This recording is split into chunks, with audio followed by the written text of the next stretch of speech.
Guys ગાડી તૈયાર થઈ રહી છે. ગાડી સાફ કરવાનું ચાલુ કર્યું છે.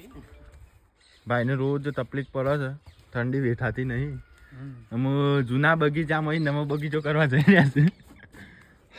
બોના કોક કહી દે. ફૂલબાકાજી કી અમારી ટાર્જન તૈયાર થઈ જાય હમક. બોના તું સર લઈને આવ્યો, તને શું એક્સપીરિયન્સ લાગી ગાડી? નંબર આ તો સ્કોર્પિયો હોય ને એવું ફીલિંગ આવી. બોલો મને તો વિપુલ તો ધક્કો માર્યો, કેવું લાગ્યું તને? ખૂબ જ આનંદ થયો, કેમ કે ગાડી ન્યુ લુકમાં તૈયાર થઈ જશે. તે સપોર્ટ કરજો ગાઈઝ. વિક્રમ, આપણે શું કરવાનું છે આ ગાડી? બેસવાનું છે અંદર, બેસીને શું કરવાનું છે? મોજ કરવાની. ખાશું રડિયામાં. આ મહેમાન રહ્યા તો ગગો.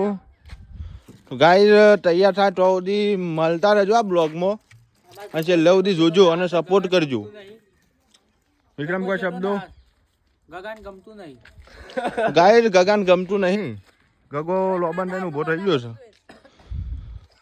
અને ટૂંક જ સમયમાં ગાડી તૈયાર થઈ જાય. ટાર્ઝનમાં કન્વર્ટ કરવાની છે, નવો લુક જોવા માટે તૈયાર. અને 100% જેટ બ્લેક આગળ પાછળ જેટ બ્લેક જ કરવાની છે. કમલેશભાઈ એમ કેવું છે. સીધે મું શિવાલા ચેલા દોરાવાના છે? આટલા સીધે મું શિવાલા દોરાવાના.